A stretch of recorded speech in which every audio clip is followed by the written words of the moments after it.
So hello guys, welcome to be well Vigyan. मैं प्रदीप शर्मा। तो भैया आज के हमारा जो है एक नए सब्जेक्ट के साथ जो हम शुरुआत करने वाले हैं और एक नए टॉपिक के साथ। तो चलो, ये सब्जेक्ट का नाम है लेबर लॉ 2, टॉपिक का नाम है एम्प्लॉय कंपनसेशन एक्ट 1923। मतलब पूरा एक्ट है, इसके अंदर टॉपिक्स अलग अलग आएंगे। तो वो देख लेते हैं कितनी है जो है आज वीडियो लंबी बन पाती है। देखते हैं कितने टॉपिक्स कवर करें। लंबा चौड़ा सब्जेक्ट मतलब टॉपिक है ये, मतलब पूरा एक्ट ही है। तो देखते हैं इसमें जो जो इंपॉर्टेंट होगा वो जो है डिस्कस करते हैं। चलो जी। तो in common law an injured workman or his dependent in the case of his death could sue the employer in the civil court and claim damages from him। तो बड़ा आसान हो गया। तो सिंपल कॉमन लॉ के अंदर यही है कि भैया अगर कोई बंदा जो वर्कर है वो मर जाता है तो मतलब उसके काम के दौरान मतलब तो वो जो है स्यू कर सकते हैं किसको, एम्प्लॉयर को। कौन? उसके जो भी बीवी बच्चे हो गए या फिर जो भी उसके बाद जो है, and claim the damages for him. ठीक है जी। So but the claimant had to prove, जो क्लेम कर रहा है उसे क्या क्या प्रूफ करना है ये देख लेते हैं। कह रहा है the injury was the result of the accident. ठीक है जी। मतलब उसके वहीं पर जो काम कर रहा है वहीं पर उसके क्योंकि एक्सीडेंट हो गया, उस वजह से जो है उसकी डेथ हुई है। दूसरा, the amount of compensation due two is injury. ठीक है जी। जो भी अमाउंट ऑफ कंपनसेशन रहता है उसके इंजरी के लिए। The employer was somehow responsible for the accident, यानी कि वो खुद ही अपनी गलती से, मतलब एम्प्लॉयर कह रहा है कि भाई तू हेलमेट पहन के ये काम कर, वो कह रहा है छोड़ भाई हेलमेट नहीं पहन रहा मैं, और गिर के उसकी खोपड़ी फूट गई। तो इस तरीके से कुछ, तो उसकी जो है एम्प्लॉयर की गलती की वजह से जो है वो अपना उसका एक्सीडेंट होना चाहिए और उस वजह से जो उसकी डेथ हुई होनी चाहिए। अब कह रहा है the employer can escape from liability by putting forward any of the.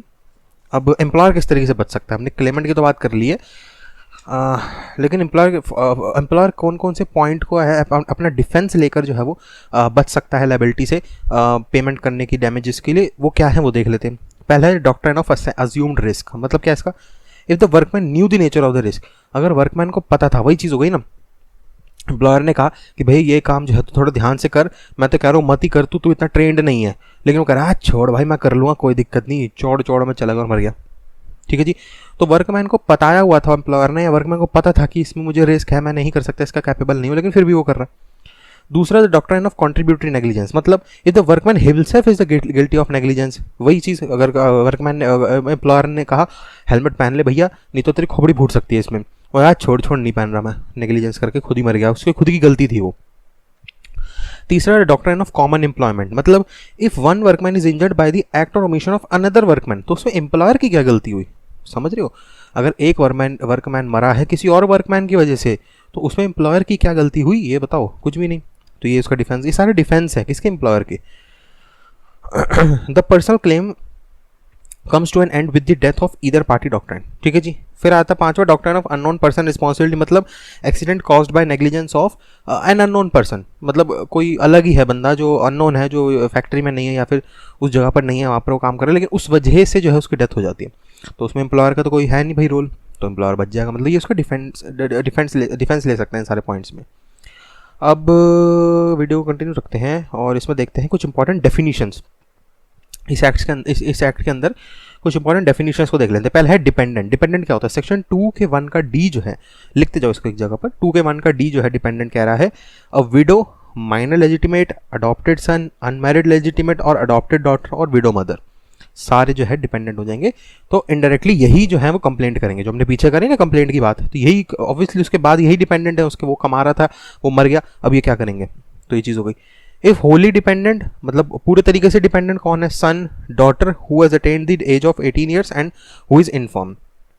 If wholly or part dependent, अब पार्ट डिपेंडेंट कौन सा? मतलब कुछ हिस्सा उनका डिपेंडेंट, मतलब पूरे तरीके से डिपेंडेंट नहीं है। Widower, parent other than widow mother, minor brother और अनमैरिड सिस्टर और widowed sister if minor, widowed daughter in law, minor child of predeceased son, paternal grandparent if no parent of employee is alive. तो वही चीज़ हो गई। मतलब ये indirect dependent होते हैं सारे। ठीक है जी। डायरेक्ट डिपेंडेंट तो भाई हो गई उसकी बीवी हो गई, बच्चे हो गए, डायरेक्ट उसके डिपेंडेंट। उसके बाद के डिपेंडेंट कौन है? वो ये है भैया, मतलब होली डिपेंड, पूरे डिपेंड नहीं होते, वो पार्शियली डिपेंडेंट होते हैं, क्योंकि डायरेक्ट रिलेशन तो है नहीं उसका, मतलब बच्चों के बच्चे, मतलब उसके माँ बाप के मतलब उसके दादे और दादी की बात हो रही होगी इस तरीके से, तो दूर के डिपेंडेंट हो गए वो। हाँ, अब कुछ देखते हैं इसके अंदर पार्शियल डिसेबलमेंट क्या होता है। कह रहा है 2 के 1 का जी, सेक्शन 2 के 1 का जी जो है वो कह रहा है पार्शियल डिसेबलमेंट होता है it means where a disablement is of temporary nature such disablement reduces the earning capacity of the employer. मरता नहीं है वो, कुछ इस तरीके से डिसेबल हो गया है वो जिससे उसकी अर्निंग कैपेसिटी पर इफेक्ट पड़ रहा है। मतलब पहले वो काम करके भाई 100 रुपये कमा पा रहा था एक दिन के, लेकिन अब उसको कुछ हाथ टूट गए, उंगली टूट गई या कुछ भी इस तरीके का डिसेबल हो गया है वो, जिस वजह से वो अब दिन के 100 नहीं 70 या 50 रुपये या 60 रुपये 80 रुपये कमा पा रहा है, तो उसे 30-40 रुपये का लॉस हो रहा है। तो मतलब उसकी अर्निंग में इफेक्ट आया है, ये नहीं कि अर्निंग बंद हो गई है। तो पार्शियल डिसेबलमेंट सेक्शन 2 के 1 का जी हो गया। 2 काइंड ऑफ पार्शियल डिसेबलमेंट, 2 तरीके की हमारे यहाँ पर पार्शियल डिसेबलमेंट होती हैं। किसकी कौन कौन सी देख लेते हैं। पहला है टेम्पररी पार्शियल डिसेबलमेंट, दूसरा है permanent partial disablement.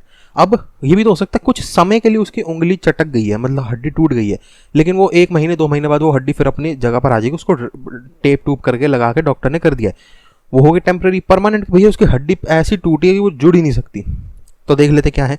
In the former case of partial disablement is called temporary and the latter case is permanent. मतलब कि जो मैंने अब एग्जांपल दिया वही चीज़ है कि अगर वो टेम्पररीली कुछ खराब हुआ है उसकी चीज़ और उस वजह से उसकी टेम्पररी अर्निंग कैपेसिटी पर फर्क पड़ा है, मतलब कि 2 महीने तक उसकी उंगली ऐसी टेढ़ी रहेगी या फिर 2 महीने तक उस उंगली पे प्रेशर नहीं डाल सकता, फलाना ढिमकाना कुछ भी, तो 2 महीने तक उसकी अर्निंग कैपेसिटी कम रहेगी। लेकिन अगर उंगली टूट ही गई जी, काम ही नहीं कर रही है, उंगली कट ही गई है, जो इस तरीके का कुछ हो गया तो परमानेंट हो गया जी, उसे ठीक हो नहीं सकता। तो ये हो गया जी हमारा पार्शियल डिसेबलमेंट। अब देख लेते हैं टोटल डिसेबलमेंट क्या होता है। सेक्शन 2 के 1 का आई जो है वो कह रहा है it is such disablement whether of temporary or permanent nature as incapacitates an employee for all work which he was capable of performing at the time of the accident resulting in such disablement। तो वही चीज़ होगी, ये जो है temporary या permanent दोनों ही हो सकते हैं टोटल डिसेबलमेंट में भी, लेकिन इसके जो है इसमें फ़र्क ये है पार्शियल डिसेबलमेंट से, मतलब टोटल डिसेबलमेंट में ये चीज़ है कि वो काम करने लायक ही नहीं रहता। तो which performing at the time of accident resulting in such disability, मतलब कुछ इस तरीके से उसका एक्सीडेंट हुआ है कि वो उस तरीके की उसको डिसेबिलिटी आ गई है और उसमें जो है उसके काम पर जो है वो इफेक्ट कर रहा है। incapacitates an employee for all work which is capable of performing at the time of the accident resulting in such disablement। अब जो है यहाँ पर देख लेते हैं employer liability for compensation. Section 3 कह रहा है एम्प्लॉयर की क्या लाइबिलिटी बनती है कंपनसेशन के टाइम पर। देख लेते हैं भैया। If a personal injury is cause to an employee by accident arising out of and in course of his employment his employer shall be liable. वही चीज़ हो गई, अगर एम्प्लॉयमेंट के टाइम पर दौरान जो है उसको कोई ऐसी एक्सीडेंट हो गया, उसको कुछ इस तरह की इंजरी हो गई, तो उस केस में एम्प्लॉयर जो है वो रहेगा लाइबल। लेकिन पीछे वाले केसेस को छोड़ के कि भाई किसी और वर्कमैन की वजह से हुआ या फिर कोई बाहर के बंदे की वजह से इंजरी हुई है या डेथ हुई है, वो सब नहीं रहेगा इसके अंदर। ठीक है जी। अब provided employer shall not be liable. अब देख लेते हैं क्यों लाइबल, किस किस केसेस में लाइबल नहीं होगा employer. In respect of any injury which does not result in total or partial disablement of workman for a period exceeding 3 days। देखो बड़ा आसान हो गया, कह रहा है इन पॉइंट्स में जो है एम्प्लॉयर की लाइबिलिटी 0 हो जाएगी, मतलब एम्प्लॉयर लाइबल नहीं होगा उसे डैमेज देने के लिए, पैसे देने के लिए, किसी भी तरीके से कंपनसेट करने के लिए। कह रहा है इन respect of any injury which does not result in total partial disablement of the workman for a period of exceeding 3 days। मतलब 3 दिन से ज़्यादा तक जो है उससे कोई भी ऐसी डिसेबलमेंट नहीं हुई, मतलब कि उंगली चटक गई, डॉक्टर ने कहा कोई नहीं 2-3 दिन लगेंगे ठीक हो जाएगा, 2-3 दिन बाद ठीक हो गया और चौथे दिन से अपना काम करना दोबारा शुरू, तो कोई एम्प्लॉयर की लायबिलिटी नहीं बनती। ठीक है जी। In respect of injury not resulting in death or permanent total disablement caused by an accident which is directly attributed to. अब इस तरीके की इंजरी जो डेथ में ना कन्वर्ट हुई हो और जो टोटल परमानेंट डिसेबलमेंट ना हो, जो हमने पीछे पढ़ा है, directly attributed to the employee having been at the time thereof under the influence of drunk, मतलब पी रखी है शराब या ड्रग्स के उसमें है, नशे में। The wilful disobedience of the employee to than order of the expressly given to the rule expressly framed. वही चीज़ हो गई कि एम्प्लॉयर ने बता रखा था, रूल के अंदर पूरा लिखा हुआ है कि भैया जो भी ये काम करेगा वो हेलमेट पहन के करेगा, प्रॉपर गियर्स के साथ करेगा, लेकिन फिर भी नहीं माना उसने, या फिर जो एम्प्लॉय है वो पी पा के काम कर रहा है, उस वजह से उसमें उसकी कोई लायबिलिटी नहीं बनती। If an employee contracts any disease specified there in as occupational disease peculiar to that employment, मतलब कि employed for a continuous period of not less than 6 months the contrary of an disease shall be deemed to be an injury caused by accident. वही चीज़ हो गई, अगर उसने पहले से कोई कॉन्ट्रैक्ट में लिखा हुआ है कि भैया मुझे जो है ये फलानी धमकानी बीमारी है, तो ये जो है इसी वजह से अगर कुछ होता है मुझे इस प्रॉब्लम में, तो मैं तुमको कोई लाइबिलिटी नहीं मिलेगी इस तरीके का कुछ।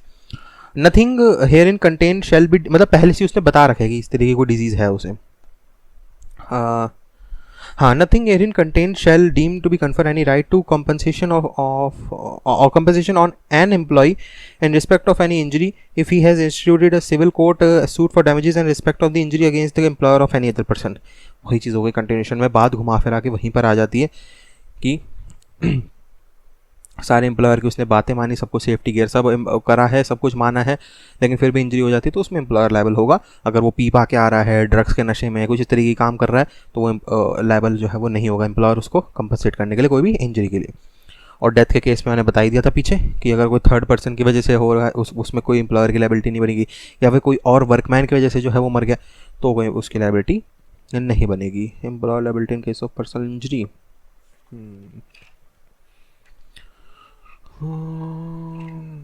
कंटिन्यू करा जाए क्या? है तो काफ़ी लंबा चौड़ा भाई।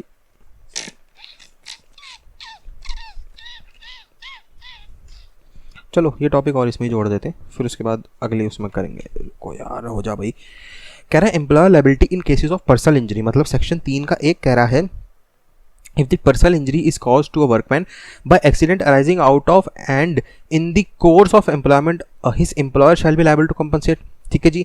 अब इसमें क्या क्या कंडीशंस हो सकती हैं? The employee must have sustained personal injury, the personal injury must have been caused by an accident, मतलब एम्प्लॉयमेंट के टाइम पर कोई एक्सीडेंट हो गया उसके जहाँ पर वो काम कर रहा है।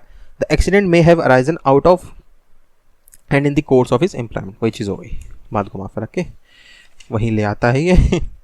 ठीक है जी। अब ये है doctor of notional extension of employment, इसको अलग डालते हैं। ठीक है, इस वीडियो को अलग, मतलब अगले टॉपिक को अलग डालते हैं। 12 मिनट की वीडियो बन चुकी है।